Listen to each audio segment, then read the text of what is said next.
Good morning बच्चों।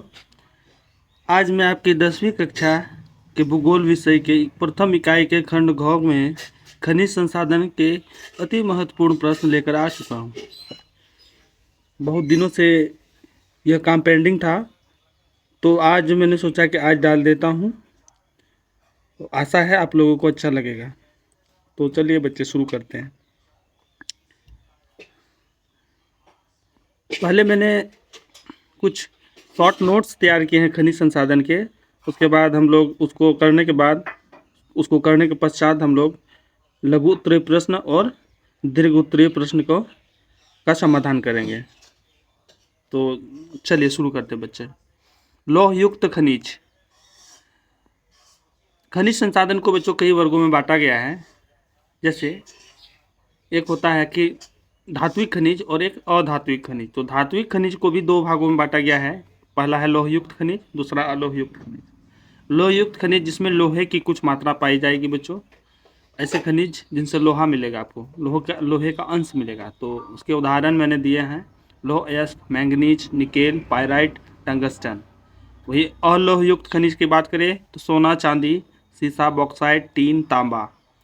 कार्बनिक खनिज ये अधात्विक खनिज है, यानी कि इन खनिजों से आप धातु नहीं निकाल सकते हैं।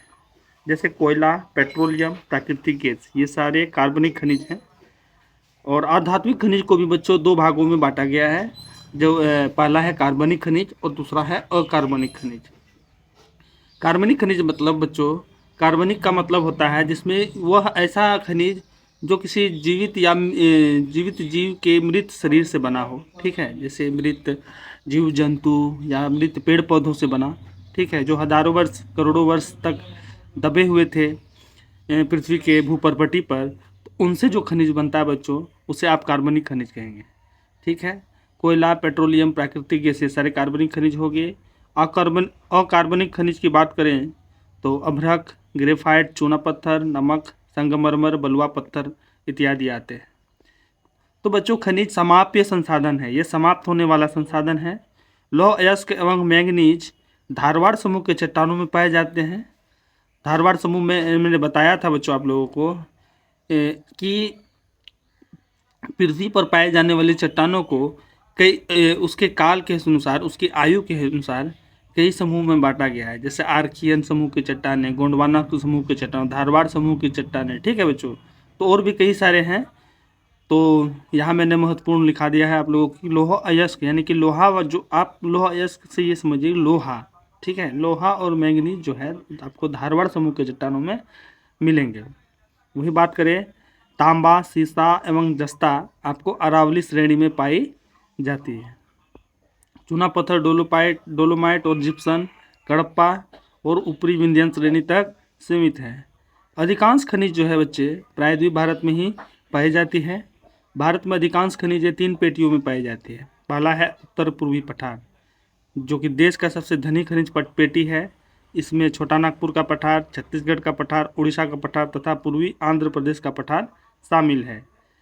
बात करें खनिज की तो यहाँ इस पेटी में आपको लौह अयस्क, मैंगनीज, अभ्रक, बॉक्साइट, चूना पत्थर, डोलोमाइट, तांबा, थोरियम, यूरेनियम, क्रोमियम के विशाल भंडार आपको मिलेंगे। अब बात करते हैं बच्चों दक्षिणी पश्चिमी पठार के। तो इसमें कर्नाटक का पठार, तमिलनाडु का पठार आते हैं। खनिज लौह अयस्क, मैंगनीज, बॉक्साइट आदि देश के सभी सोने की खानें इसी पेटी में मौजूद है, दक्षिण पश्चिमी पठार में। और जो तीसरा आता है बच्चों वो है उत्तर पश्चिमी प्रदेश। इसका विस्तार खंबात की खाड़ी से लेकर अरावली की श्रेणियों तक है। जो खनिज यहाँ पाए जाएंगे उनमें चांदी, सीसा, तांबा, जस्ता, बालू पत्थर, ग्रेनाइट, संगमरमर, जिप्सम, मुल्तानी मिट्टी, डोलोमाइट, चूना पत्थर, नमक इत्यादि शामिल है। इन तीनों पेटियों के अलावा हिमालय भी एक अन्य खनिज पेटी है जहाँ तांबा, सीसा, जस्ता, कोबाल्ट आदि प्राप्त है, लेकिन इसका अभी उतना विस्तृत तौर पर खनन शुरू नहीं किया गया है। अब बात करते हैं आगे बच्चों। अब हम लोग बात करेंगे लौह अयस्क की। तो लौह अयस्क आधुनिक सभ्यता की रीढ़ तथा उद्योगों की जननी लोहा को कहा गया है। क्यों कहा गया है बच्चों? क्योंकि आप जहाँ भी नज़र घुमाते हैं, चाहे वो बड़ी बड़ी फैक्ट्रियाँ हो, मशीनें हो, बड़ी बड़ी गाड़ियाँ हों, ठीक है, निर्माण क्षेत्र में भी जाएं तो वहाँ लोहे का ही मुख्यतः काम पड़ता है, इसलिए लोहे को हम लोग सभ्यता की रीढ़ तथा उद्योगों की जननी कहते हैं। अब आगे बच्चों, लौह अयस्क को भी 4 भागों में बांटा गया है। पहला है मैग्नेटाइट, जिसका रंग काला होता है। लोहे की मात्रा इसमें लगभग 70% रहती है। इसे सबसे शुद्ध लोहा माना जाता है। इसको सबसे अच्छा लोहा अयस्क माना जाता है क्योंकि इसमें लौह की मात्रा सर्वाधिक होती है और इसमें सर्वश्रेष्ठ चुंबकीय गुण होते हैं। वही बात करें दूसरे हेमेटाइट की, तो यह लाल रंग का होता है। लोहे की मात्रा इसमें लगभग 50 से 60% के बीच रहती है। भारत में सबसे अधिक पाए जाने वाला यह लौह अयस्क है। तो बच्चों एग्जाम में पूछा जाता है कि भारत में कौन सा लौह अयस्क सर्वाधिक पाया जाता है, तो आप इसका आंसर हेमेटाइट देंगे।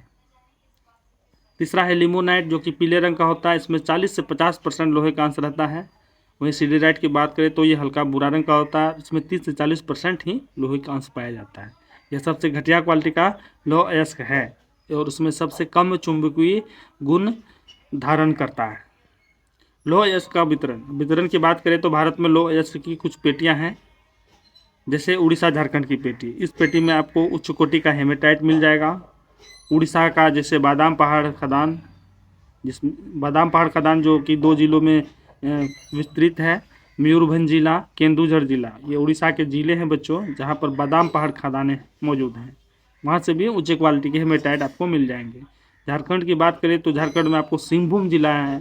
सिंहभूम जिला के अंतर्गत 2 क्षेत्र हैं, एक है गुआ और दूसरा नोवा मंडी, जहाँ पर आपको लौह अयस्क आसानी से प्राप्त हो जाएगा। अगला जो पेटी है बच्चों वो है दुर्ग बस्तर चंद्रपुर की पेटी। दुर्ग बस्तर चंद्रपुर की पेटी जो कि महाराष्ट्र और छत्तीसगढ़ में है। छत्तीसगढ़ में एक विशेष स्थान है बेलाडीला पहाड़ी, जो कि बस्तर जिला में पड़ता है। वहाँ से भी लौह अयस्क का उत्खनन किया जाता है। बल्लारी, चित्रदुर्ग, चिक्कमंगलुरु, तुमकुरू पेटी, जो कि कर्नाटक में स्थित है, जो कि कर्नाटक की एक कुद्रेमुख की खाने हैं, जो कि विश्व प्रसिद्ध हैं लोहे की खानों के लिए। ठीक है। चौथा है कि महाराष्ट्र गोवा पेटी। गोवा तथा महाराष्ट्र में स्थित है। महाराष्ट्र में एक रत्नागिरी जिला पड़ता है। तो ये सारे पेटियों में आप क्या कर सकते हैं, आराम से आप यहाँ लोहे का उत्पादन देख सकते हैं। आगे बात करते हैं बच्चों, लौह अयस्क का सबसे अधिक उत्पादन उड़ीसा तथा विश्व में चीन करता है। अगर लौह अयस्क का देखें हमने भारत में देखें तो सबसे अधिक उत्पादन उड़ीसा राज्य करेगा, और विश्व में अगर देखें बात करें तो चीन जो है लोहे का सबसे अधिक उत्पादन करता है। अब आइए बात करते हैं बच्चों मैंगनीज का। मैंगनीज में उड़ीसा सबसे बड़ा उत्पादक है। ठीक है। तांबा में देख लीजिए तो मध्य प्रदेश में बालाघाट की खाने हैं जो तांबे के लिए प्रसिद्ध है। झारखंड में सिंहभूम हो गया। राजस्थान का खेतड़ी तो भाई प्राचीन काल से ही तांबे के उत्खनन के लिए प्रसिद्ध है। मध्य प्रदेश जो है सबसे बड़ा उत्पादक है। तो आप देखें कि मैंगनीज जो है जिसमें का सबसे बड़ा उत्पादक उड़ीसा है, तो ही तांबा का सबसे बड़ा उत्पादक मध्य प्रदेश है। मध्य प्रदेश की बालाघाट की खाने। अब बात करते हैं बच्चों बॉक्साइट से। बॉक्साइट एक ऐसा अयस्क बच्चों जिसका परिष्करण कर, अगर बॉक्साइट अयस्क का परिष्करण कर हम एल्युमिनियम धातु प्राप्त करते हैं। इसके मुख्य जो क्षेत्र है, उत्पादन वाले जो क्षेत्र है, वो अमरकंटक की पठार आ जाएगी, मैकाल की पहाड़ियाँ आ जाएगी, बिलासपुर कटनी के पठारी प्रदेश आ जाएगी। उड़ीसा में जिला है कोरापुट, वहाँ आ जाएगा। और बात करें इसके उत्पादन की तो उड़ीसा सबसे बड़ा बॉक्साइट उत्पादक राज्य भारत का है। ठीक है। अब आते हैं अभ्रक की। अभ्रक इलेक्ट्रॉनिक्स उद्योगों में यह ज़्यादातर उपयोग किया जाता है, मुख्यतः उपयोग किया जाता है। और यह बिहार झारखंड की कोडरमा गया, बिहार झारखंड इसलिए कहा गया है क्योंकि इसमें बिहार के कुछ हिस्से और झारखंड के कुछ हिस्से भी आते हैं। तो बिहार झारखंड की कोडरमा, गया, हजारीबाग पेटी, इन पेटियों में आप अभ्रक का खनन किया जाता है। राजस्थान में भी बात करें तो अजमेर, आंध्र प्रदेश में नेल्लोर अभ्रक पेटी। आंध्र प्रदेश सबसे बड़ा उत्पादक है बच्चों भारत देश में। चूनापत्थर में देख ले तो ये अवसादी चट्टानों में पाया जाता है तथा सीमेंट उद्योग का आधारभूत कच्चा माल होता है। चूनापत्थर जो है वो परतदार चट्टान, अवसादी या परतदार चट्टानों में पाया जाता है। परतदार चट्टान बता चुके हैं बच्चों आपको कि जो कई परतों में ऐसे चट्टानें जो परत परत बनाकर रहती हैं, कई परतों में बनी हुई रहते हैं। ठीक है, तो इन चट्टानों में आपको चूना पत्थर प्राप्त होगा। और चूना पत्थर का सबसे ज़्यादा इस्तेमाल आप सीमेंट उद्योग में देखेंगे। तो सीमेंट उद्योग के लिए चूना पत्थर सबसे आधारभूत बेसिक रॉ मटेरियल कच्चा माल होता है। राजस्थान सबसे बड़ा उत्पादक है चूना पत्थर का। अब बात करते हैं बच्चों लघु उत्तरीय प्रश्न की। तो पहला प्रश्न है कि खनिज क्या है। तो खनिज प्राकृतिक रूप में पाए जाने वाला एक समरूप तत्व है जिसका एक निश्चित आंतरिक संरचना है। खनिज प्रकृति में अनेक रूपों में पाए जाते हैं जिसमें कठोर हीरा से लेकर नरम चूना तक सम्मिलित है। अब बात करते हैं बच्चों धात्विक खनिज के दो प्रमुख पहचान क्या है। पहला है कि ये खनिज चमकदार और कठोर होते हैं, इन्हें पिघलाकर धातु निकाली जा सकती है जैसे लोहा, तांबा और एल्युमिनियम। खनिजों की विशेषताओं का उल्लेख कीजिए। खनिज प्राकृतिक रूप से पाए जाते हैं, ये सीमित मात्रा में होते हैं, इन्हें तुरंत नहीं बनाया जा सकता और इनका निर्माण करोड़ों वर्षों में होता है। खनिज धात्विक और अधात्विक दोनों प्रकार के हो सकते हैं। धात्विक खनिज में ये लौहयुक्त और अलोहयुक्त, वही अधात्विक खनिज में ये कार्बनिक और अकार्बनिक दोनों प्रकार के हो सकते हैं। अच्छा, लोह अगला है कि बच्चों लोह अयस्क के प्रकारों के नाम लिखिए। लोह अयस्क के प्रकार है पहला मैग्नेटाइट, जिसमें लोहे की मात्रा लगभग 70%, सबसे शुद्ध, इसको सबसे अच्छा लोह अयस्क माना जाता है क्योंकि इसमें लोह की मात्रा सर्वाधिक होती है और इसमें सर्वश्रेष्ठ चुंबकीय गुण होते हैं। अगला है बच्चों हेमेटाइट, लोहे की मात्रा जिसमें 50 से 60% हो, भारत में सबसे अधिक पाए जाने वाला लोह अयस्क। नेक्स्ट है लिमोनाइट, जिसमें लोहे की मात्रा 40 से 50% होती है।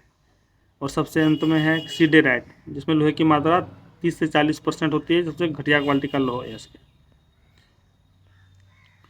अगर बात करें लोहे के प्रमुख उत्पादक राज्यों के नाम लिखिए। तो भारत में लोहा मुख्यतः उड़ीसा, झारखंड, छत्तीसगढ़, महाराष्ट्र, कर्नाटक तथा गोवा में पाया जाता है। झारखंड के मुख्य लोह उत्पादक जिलों के नाम लिखिए। झारखंड के मुख्य लोह उत्पादक जिलों के नाम है सिंहभूम, रांची, लोहरदगा तथा पलामू।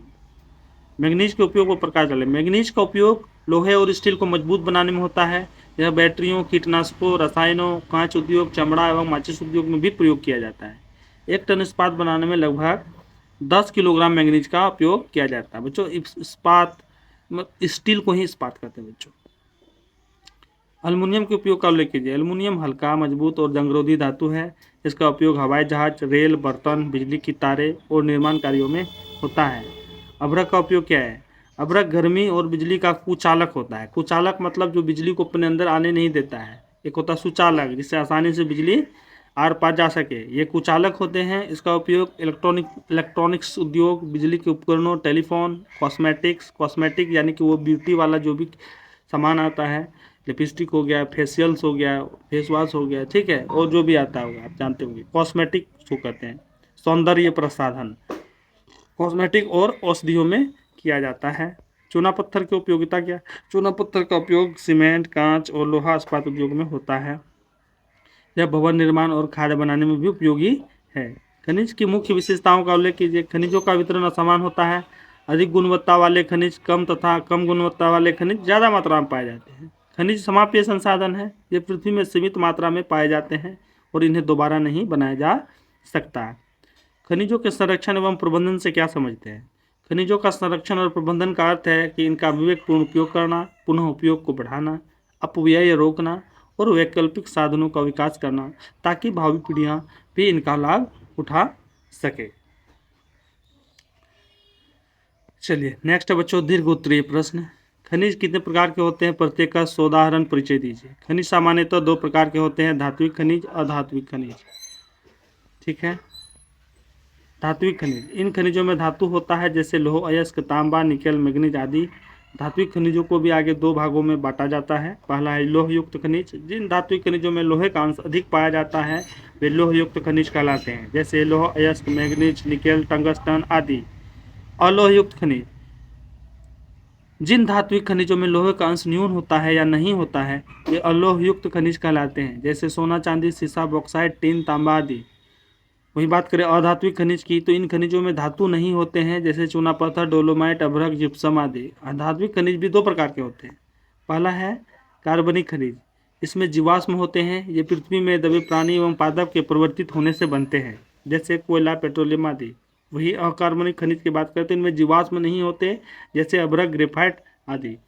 अब धात्विक और अधात्विक खनिजों में क्या अंतर है, इसकी तुलना कीजिए। तो मैंने 2 टेबल बनाया है बच्चों, आसानी से आप इसे 2 टेबल के माध्यम से समझ सकते हैं। धात्विक खनिज को गलाने पर धातु प्राप्त होगा, अधात्विक खनिज को गलाने पर धातु नहीं प्राप्त होता है। ठीक है। आमतौर पर ये कठोर, भारी और चमकीले होते हैं। वही अधात्विक जो है ये आमतौर पर हल्के भूरे, हल्के भुरभुरे, भुरभुरे मतलब जो तुरंत आसानी से टूट जाए, जो आसानी से नष्ट हो जाए। ठीक है। ये आमतौर पर हल्के भुरभुरे और पारदर्शी होते हैं। ये प्रायः आग्नेय चट्टानों में मिलते हैं। ये प्रायः परतदार चट्टानों में पाए जाते हैं। इन्हें पीट कर तार बनाया जा सकता है, ये पीटने पर टूटता नहीं। इन्हें पीट कर तार नहीं बनाया जा सकता, ये पीटने पर चूर चूर हो जाते हैं। वही बात करें धात्विक की, तो ये बिजली और ऊष्मा के अच्छे चालक होते हैं, जबकि ये बिजली और ऊष्मा के अच्छे चालक नहीं होते, ये कुचालक होते हैं। इनका उपयोग औद्योगिक धातु, मशीनें तथा औजार बनाने में किया जाता है। वही इनका धात्विक का बात करें तो इनका उपयोग सीमेंट, खाद, गहने, सजावट आदि में किया जाता है। उदाहरण देख लीजिए, सोना, चांदी, लोह अयस्क, तांबा, बॉक्साइट आदि जो है धात्विक के उदाहरण। वही अधात्विक के उदाहरण अभ्रक, चूना पत्थर, जिप्सम, कोयला, पेट्रोलियम आदि। नेक्स्ट है बच्चों, भारत की खनिज पेटियों का नाम लिखकर किन्हीं 2 का वर्णन कीजिए। तो भारत की प्रमुख खनिज पेटियों के नाम इस प्रकार है: उत्तर पूर्वी पठार, दक्षिणी पश्चिमी पठार, उत्तर पश्चिमी प्रदेश। इसमें से किसी 2 का ही आपको वर्णन करना है। तो मैं उत्तर पूर्वी पठार और दक्षिण पश्चिमी पठार का वर्णन करूंगा। यह देश की सबसे धनी खनिज पेटी है, जिसमें छोटा नागपुर का पठार, उड़ीसा का पठार, छत्तीसगढ़ का पठार तथा पूर्वी आंध्र प्रदेश का पठार अवस्थित है। इस पेटी में लौह अयस्क, मैंगनीज, अभ्रक, बॉक्साइट, चूना पत्थर, डोलोमाइट, तांबा, थोरियम, यूरेनियम, क्रोमियम, सिलेमेनाइट तथा फॉस्फेट के विशाल भंडार है। वहीं बात करते हैं दक्षिणी पश्चिमी पठार की। यह पेटी कर्नाटक के पठार एवं निकटवर्ती तमिलनाडु के पठार पर फैली हुई है। यहाँ लौह अयस्क, मैंगनीज, बॉक्साइट आदि भारी मात्रा में पाए जाते हैं। देश की सभी तीनों सोने की खानें आपको इसी पेटी में मौजूद हैं। लौह अयस्क का वर्गीकरण कर, नेक्स्ट क्वेश्चन है कि लौह अयस्क का वर्गीकरण कर उनकी विशेषताओं को लिखिए।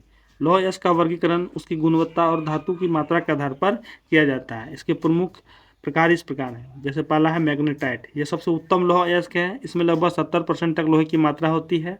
यह चुंबकीय गुण वाला होता है और स्टील बनाने में प्रयुक्त होता है। हेमेटाइट की बात करें तो इसमें 50 से 60% तक लोहा पाया जाता है। यह भारत में सबसे अधिक पाया जाने वाला लौह अयस्क है और आसानी से गलाया जा सकता है। लिमोनाइट, जिसमें 40 से 50% तक लोहा होगा और इसका रंग पीला भूरा होता है। सीडेराइट, इसमें लोहे की मात्रा सबसे कम 30 से 40% होती है और यह बहुत कम उपयोगी होती है। भारत में लौह अयस्क के वितरण पर प्रकाश डालिए। भारत लौह अयस्क उत्पादन में समृद्ध है और यहाँ इसका विशाल भंडार पाया जाता है। लौह अयस्क मुख्यतः झारखंड, उड़ीसा, छत्तीसगढ़, कर्नाटक और गोवा राज्यों में अधिक मिलता है। उड़ीसा, जो कि सबसे बड़ा उत्पादक राज्य है, खासकर मयूरभंज और क्योंझर जिला। झारखंड में बात करें तो सिंहभूम क्षेत्र लौह अयस्क के लिए विश्व प्रसिद्ध है। छत्तीसगढ़ की बात करें तो दुर्ग और बस्तर जिले प्रमुख क्षेत्र हैं। कर्नाटक में बेल्लारी और चिकमंगलुरु जिलों में प्रचुर भंडार है। गोवा, यहाँ लौह अयस्क का निर्यात अधिक होता है। भारत का लौह अयस्क मुख्यतः पूर्वी और दक्षिणी पठारी क्षेत्रों में केंद्रित है। मैंगनीज अथवा बॉक्साइट की उपयोगिता तथा देश में इनके वितरण का वर्णन कीजिए। तो मैंगनीज एक महत्वपूर्ण धात्विक खनिज है। इसका उपयोग लोहे और इस्पात उद्योग में, बैटरी, कांच, चीनी, मिट्टी और रसायन बनाने में किया जाता है। भारत में मैंगनीज का प्रमुख उत्पादन मध्य प्रदेश बालाघाट, महाराष्ट्र में नागपुर, भंडारा, उड़ीसा में सुंदरगढ़, क्योंझर और कर्नाटक में होता है। बॉक्साइट से एल्युमिनियम धातु प्राप्त की जाती है। इसका उपयोग हवाई जहाज, मोटर, विद्युत तार, डिब्बे और घर गृहस्थी के सामान बनाने में होता है।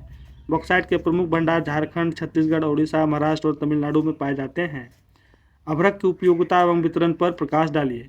अभ्रक एक महत्वपूर्ण खनिज है जो बिजली एवं इलेक्ट्रॉनिक उद्योग में इंसुलेटर यानी कि रोधक के रूप में प्रयोग होता है। इसकी पारदर्शी चमकदार चादरें गर्मी और बिजली का संचार नहीं करती, इसलिए इसका प्रयोग विद्युत उपकरणों, रेडियो, टेलीविज़न, कंप्यूटर और टेलीफोन में होता है। इसके अतिरिक्त अभ्रक का उपयोग सौंदर्य प्रसाधन यानी कि वही कॉस्मेटिक, रंग और रबर उद्योग में भी किया जाता है। भारत में अभ्रक का उत्पादन मुख्यतः झारखंड, बिहार, राजस्थान और आंध्र प्रदेश में होता है। गिरिडीह, जो झारखंड का जिला है, और नेल्लोर, आंध्र प्रदेश का जो जिला है, अभ्रक के प्रमुख क्षेत्र हैं। भारत विश्व में अभ्रक उत्पादन में अग्रणी देशों में गिना जाता है। खनिजों के संरक्षण के उपाय सुझाइए। तो खनिजों का संरक्षण अत्यंत आवश्यक है, क्योंकि ये प्राकृतिक संसाधन सीमित और अनवीकरणीय होते हैं। इनके संरक्षण के लिए कई उपाय अपनाए जा सकते हैं। सबसे पहले खनिजों का संतुलित और विवेकपूर्ण उपयोग करना चाहिए।